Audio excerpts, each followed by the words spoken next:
Hi hello नमस्कार, मी प्रतीक्षा आपल्या YouTube चॅनलमध्ये तुमचं खूप खूप स्वागत करते। तर आज आपण पाहणार आहोत की एप्रिल आणि मेमध्ये सगळ्यांच्याच घरी नवीन धान्य आलेलं असतं, परंतु वर्षभर हे धान्य साठवणं म्हणजे सगळ्यांनाच खूप टेन्शन असतं। बऱ्याच वेळेला दिवाळीला नंतर याच्यामध्ये सोनकिडे होतात। मग हे सोनकिडे होऊ नयेत, आपलं धान्य खराब होऊ नये यासाठी आपण अगोदरच काळजी घेतली तर आपल्या धान्याला नक्कीच सोनकिडे असे लागत नाहीत आणि ते धान्यही खराब होत नाहीत। मग त्यासाठी आपण काय करू शकतो हे आज आपण पाहणार आहोत। तर मग पाहूया की आम्ही कशा पद्धतीमध्ये धान्य साठवतो। तर या 2 कोठ्या आहेत ज्या की आम्ही 2 वर्ष झालं 2-2 हजार रुपयामध्ये ह्या 2 कोठ्या घेतल्या होत्या। याच्यामध्ये 5-5 कट्टे माल सहज बसतो आणि ह्या कोठ्या इतक्या उपयुक्त आहेत की उन्हामध्येच आम्ही स्लॅबवर ठेवतो आणि स्लॅबवर ठेवल्यामुळे त्याला अजिबात कीड लागत नाही। ते 24 तास असं बाहेरच असतात आणि उन्हामध्ये असतात, त्याच्यामुळे पत्रा तापलेला राहतो आणि अजिबात कीड लागत नाही। तर इथे पाहू शकता खूप खोल अशी आपले 5 कट्टे माल सहज आपला याच्यामध्ये बसू शकतो आणि आपण सेफ्टीसाठी इथे लॉकही लावू शकतो।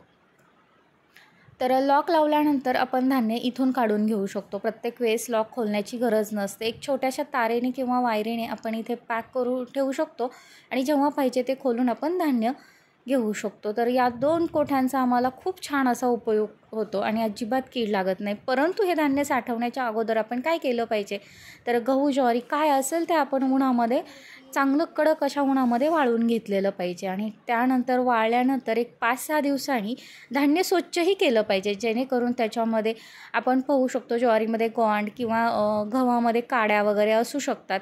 मग ह्याच्यामुळेच आपल्या धान्य लवकर खराब होतं आणि त्याला कीड लागते। त्याच्यामुळे आम्ही प्रत्येक कट्टा असा चाळून घेतो आणि त्याच्यावरचा गोंड म्हणा, काड्या म्हणा किंवा त्याच्यातला कचरा जो खाली अर्धी ज्वारी असते ती पडून जाते आणि एकदम दळण केल्यासारखं आम्ही चाळून असं याच्यामध्ये भरून ठेवतो। त्यासाठी आपण घरगुती उपाय पाहणार आहोत। तर इथे मी दाखवण्यासाठी हिरव्या मिरच्या ज्या पिकलेल्या आहेत त्या लाल घेतलेल्या आहेत, परंतु आपण वाळल्या मिरच्या घेणार आहोत। वाळल्या मिरच्यामुळे आपण जर ते गहू आणि ज्वारीमध्ये टाकला तर त्याच्या तिखटपणामुळे आपल्या गहू आणि ज्वारीला अजिबात कीड लागत नाही आणि एकदम छान अशा आपले गहू ज्वारी वर्षभर म्हणली तरी राहते। त्यानंतर बोरिंग पावडर, तर ही 1 कट्ट्यासाठी 400 ग्रॅम असं माप घेऊन आपण ती बोरिंग पावडर लावू शकतो।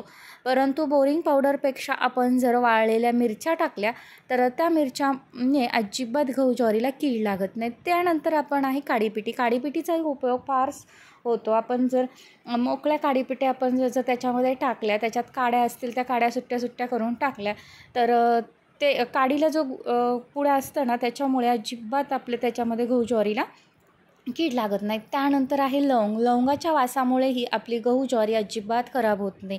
आपण 2-3 पाट्या टाकून कट्ट्यामध्ये त्याच्यात जर 5-6 लवंग टाकल्या तर अजिबात त्याला कीड लागत नाही। त्यानंतर आहे लसूण।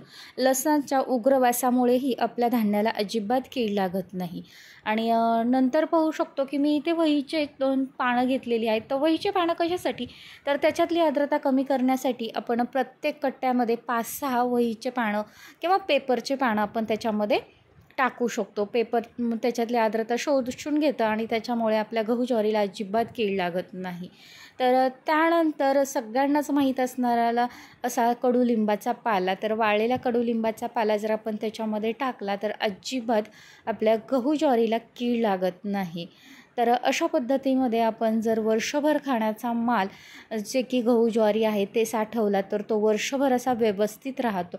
पण सगळ्यात महत्त्वाची क्रिया म्हणजे गहू आणि ज्वारी आपण घरात साठवण्यापूर्वी ती उन्हाला चांगल्या कडक उन्हामध्ये वाळून घेणं हे खूप महत्त्वाचं असतं आणि ते स्वच्छ करूनच साठवावं, मी तर या मताची आहे।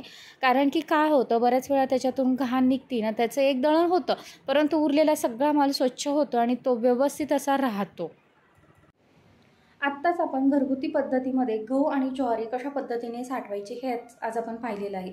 ज्यांच्याकडे अशा पद्धतीचे बॅलर नसते किंवा ते उन्हामध्ये ठेवण्याची सोय नसते त्यांच्यासाठी बाजारामध्ये पॉलिथिनच्या पिशव्या असतात। मग त्या पॉलिथिनच्या पिशव्या बाजारामधून आणून त्याच्यामध्ये आपण हे गहू ज्वारीचे कट्टे ठेवले तर बाहेरची जी आर्द्रता आहे, ओलावा आहे तो गहू ज्वारीपर्यंत जात नाही आणि आपलं धान्य खराब होत नाही। त्याच्यामुळं जे मुंबई आणि पुण्याच्या शहराच्या ठिकाणी जे राहतात त्यांच्यासाठी त्या पॉलिथिनच्या पिशव्याचा नक्कीच असा वापर होतो। तर तुम्हाला हा व्हिडिओ कसा वाटला ते नक्की कमेंट करून सांगा। असेच नवनवीन व्हिडिओ पाहण्यासाठी आपल्या चॅनलला लाईक आणि सबस्क्राईब करायला विसरू नका। धन्यवाद।